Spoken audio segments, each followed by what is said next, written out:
can please welcome our presenter, Van Eijs. Van Eijs. Very good. Talking about this Groningen study case. Please. Thank you. Thank you for having me here. And first, we'd like to acknowledge indeed my team members. We did this all together. It was quite a big group, and we needed all the disciplines to finish this study. So Onno did most of the calculation. He's present. We're together with the non-geodetics department, who delivered the data, but also we involved the Shell statistics groups, who actually developed the workflow to do the study. Okay, my presentation, 3 parts. First, I will explain why are we doing this study. Okay, announcement.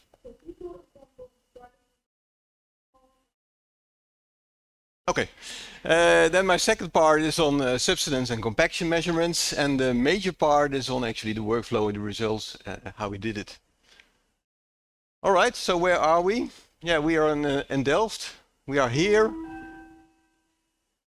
Okay, and the study area is actually really in the northeastern part of the Netherlands. It's just above the big giant gas reservoir, the Groningen gas reservoir. It's one of the largest gas reservoirs in the world. So we were quite privileged. We have both the biggest gas reservoir, but also the biggest oil field in Western Europe. So we produce the gas from it, and therefore we create subsidence. And we all know now, indeed, why subsidence is an issue. Because a lot of the Netherlands is below seawater. All the blue is below seawater, and also above Groningen there are parts which are below the seawater.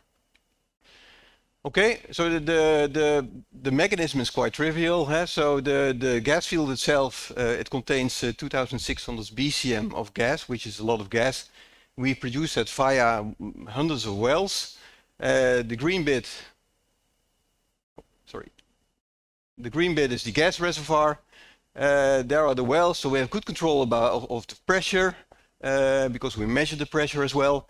But what we don't know is the pressure depletion, possible pressure depletion in the aquifer next to the gas field. So that is one of the major concerns here. So the objectives is to have a data-driven workflow, to use the geodetic data to control, or not to control, but to get insight in the compaction, and we apply the Markov chain Monte Carlo method for that. Then we would like to investigate the possible depletion realizations in the aquifers. So we tested thousands of depletion realizations in the aquifers next to the Groningen gas field. And with that we investigated also the compressibility, not with that, but we also investigated the compressibility correlation. So you can take a measurement of the compressibility if you get the core out of a well, but of course you need to interpolate them between the wells, and there you can best have other parameters where you could correlate to get spatial maps of the compressibility. So we connected that to P-wave velocity, to porosity. We also tested the uniform distribution. And then the compaction model itself, we would like to use a versatile compaction model. I will come to that later, what a versatile compaction model is. We apply the RTCM rate type compaction model. And if we have all that information, then we can make the forecast to see what the future subsidence would look like. Okay, the measurements. I think Gini Ketelaar in the previous session, she told a lot about all the data that we collect here in the Netherlands. This is a map about the leveling points that we have in the northern part of the Netherlands, and for this study we used the leveling data, and we started to measure since 1964, since the start of the production of the field, so that's quite good. And in total we have now 18 epochs, so 18 measurement cycles in the data collection in total. On top of that we have INSAR and also we have GNS. These data we use mainly for validation. So we calibrate it to the leveling, and then we use the GNSs and the INSAR for validation of the results. Okay, so in situ we have reservoir compaction measurements. So we took core from several amount of wells. We tested these with triaxial tests, and there you derive the compressibility. What we also have is an extensometer, but it's a fiber optic, so it's a distributed strain sensing what we have applied. So we drilled a dedicated well to 3 kilometers, and over the casing of the well we have installed a fiber optics cable. which then measures the strain per second. Every second we get a strain measurement for the various formations. So with that, you see the figure here. You see the strain on the vertical axis and the pressure depletion from the start of the measurement, and you see that there is a nonlinear behavior as well. Okay, so using all these measurements, I was talking about a versatile compaction model. We use the ray-type compaction model shown in here. It has two parts. It has a direct response to a pressure pulse, but also a secular branch, and it's a sort of a creep function. It's coming from material published by De Waal, who's sitting in the room as well, and nicely presented our study also in the Waddenzee. But it has also a modified version just published by Pruiksma. To correlate these compressibility values, you can connect them to porosity. You see that graph here on the right, and that's what we did to derive the spatial compressibility maps. So then the major part of my talk. So you see the Groningen field. This is a top reservoir. You see all the faults of the top reservoir in the subsurface. You see here the Groningen field, but here the smaller fields. So what we did, the biggest unknown is of course the part in between. That's here. These are the aquifers, so the water-bearing part, and we don't have any wells in there, so we would like to get the pressure information from it. We made some box models. You see them here. And for these box models, they're controlled, of course, by the pressure in the small fields and the Groningen fields. We made thousands of pressure realizations. The total workflow comprises a model chain, so it's quite a big chain. And the thing that you have to remember from this slide is that every step requires an input, and the output serves the next step. So I will go through these steps. Starting with the first one, so you see here above, you see the spatial compressibility maps, correlating it to different other parameters like the slowness, like the porosity or uniform. And then we run the Markov chain Monte Carlo. I will not dwell on the technology, but it converges to a certain solution. And the B, A, and D values, these are the RTCM parameters. It can be expressed by probability as well, and the probability value that we have used is a negative log likelihood. The second step is the aquifer realization. So from the first step, we get actually the RTCM parameter values, and in the second step, we use these parameter values to check the aquifer realizations. So which realizations are more probable than others? So here we use all geodetic data, also above the aquifers, and we're going to test all these different aquifer combinations that you will see here. These are all the aquifer correlations, and you see here the negative log likelihood probability values. So with the probability values, then you land on the posterior probability of aquifer combinations. And with that, we landed on 5 aquifer combinations that were very probable.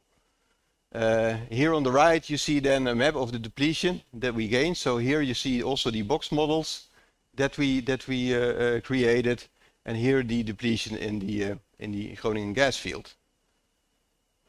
So knowing then the aquifer depletion as well, and we know the RTCM parameter values.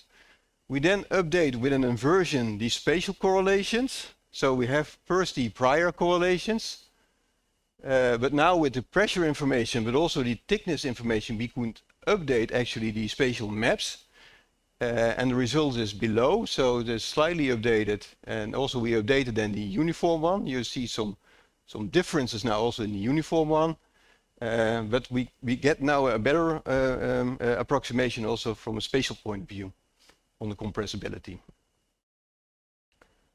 Step 4 is then the temporal improvements. So we now have the new spatial information. And we use all the data points above the aquifer, but also above the Groningen gas field. And we do again the whole Markov chain Monte Carlo again to derive the RTCM parameters, but also the uncertainty of the model. So the uncertainty of the model is also a result of the Markov chain procedure. And the uncertainty is expressed by the sigma 0 and the alpha. In blue, we had the distributions, the posterior distributions of the first step, and in red we have now the distributions of the fourth step actually. And you see indeed that we have a shift, but also a narrowing down of the distribution. So with all these steps that we had, we could actually slim down the uncertainty as well, but also a slight shift in the parameter values. Having now these results, we then can make credible calibrations, of course. We all calibrated it to the data, but also we can make credible forecast, and that is then the last part of the workflow. You see here the forecasting step, some time series for specific points in the fields. We have many more fields, but I simply took a few of them, and you can see the bandwidth. Here the bandwidth in gray, which is then the confidence interval, and in blue you see the data, leveling data in black, and then the insert data in blue. And also what you can see is that we still see some, we predict actually, continuing subsidence. The status now is that the field will be closed this year or next year because of the induced seismicity, so we will leave some gas in the ground. But you still see a decay of the subsidence, and that is a result actually of the matching of this RTCM model, where there is a creep part as well in that compaction model.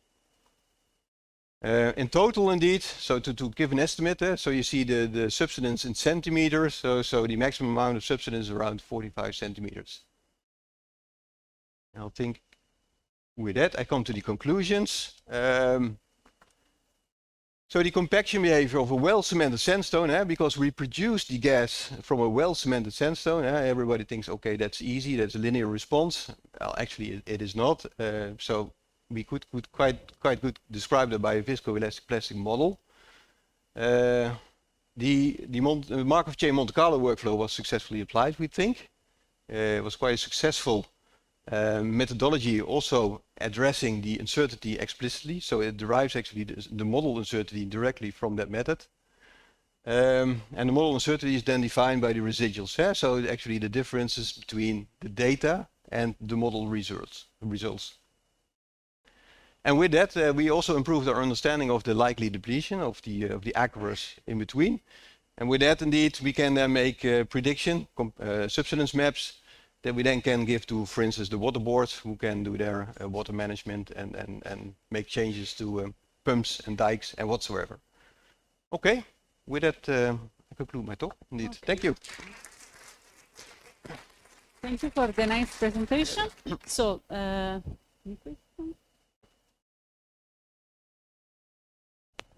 thank you very much, Rob, for a very nice, comprehensive talk. I have also a question, because what you apply is a staged approach, and then you may end up in a minimum, which is a local minimum. Did you consider that, and could that have consequences for the forecast that you have calculated? What do you mean exactly with the local minimum? The local minimum of your optimization, so that you first minimize one parameter, and based on that you minimize another parameter, so that may not be the complete optimal set of parameters. Yeah, we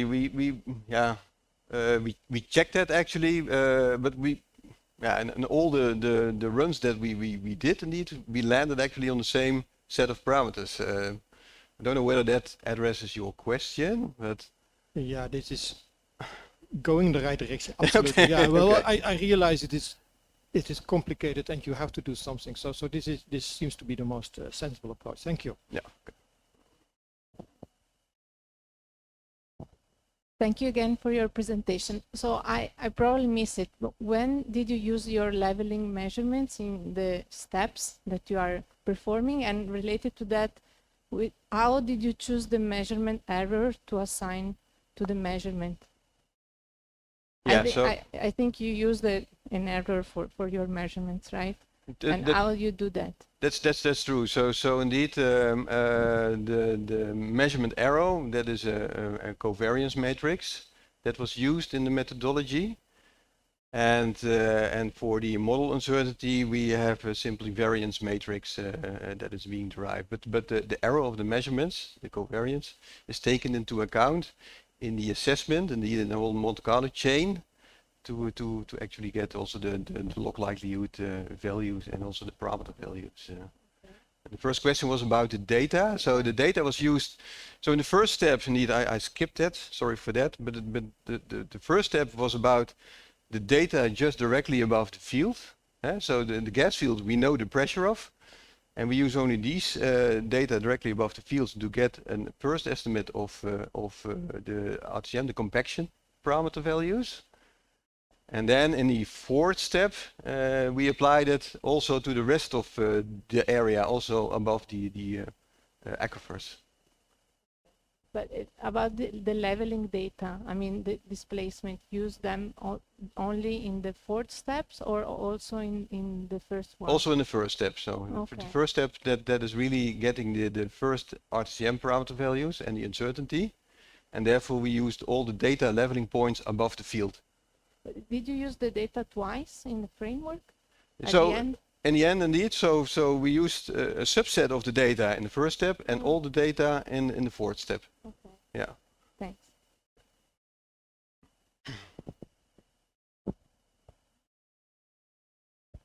Yes, Rob.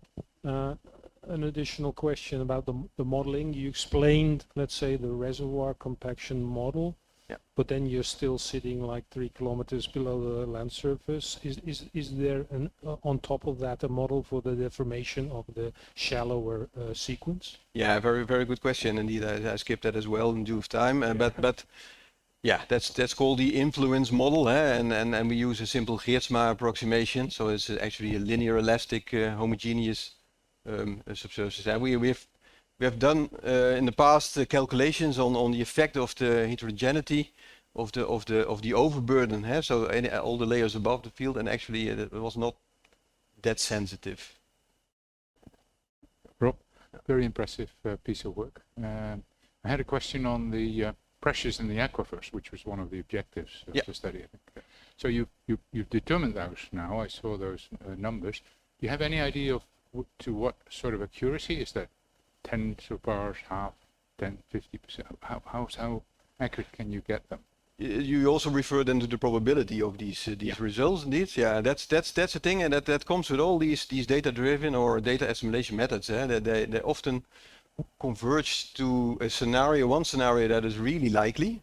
We have seen that also in the Waddenzee, and that happens actually with this one. We have now 5 combinations of aquifer that are probable. But one had already 85% probability, so it easily can converge indeed to one result. Yeah. Links to the question asked before, of course. Yeah. We also in the Waddenzee, of course, was found that you need to do something with your optimization routine to prevent it from collapsing. Maybe there is a solution in there indeed, but that need to be worked, I guess. But any feeling for the accuracy of the?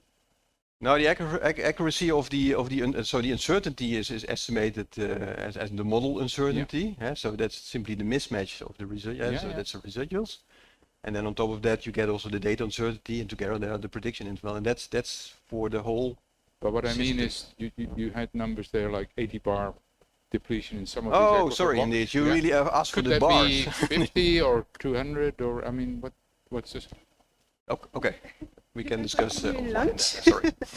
Thank you very much. An impressive database.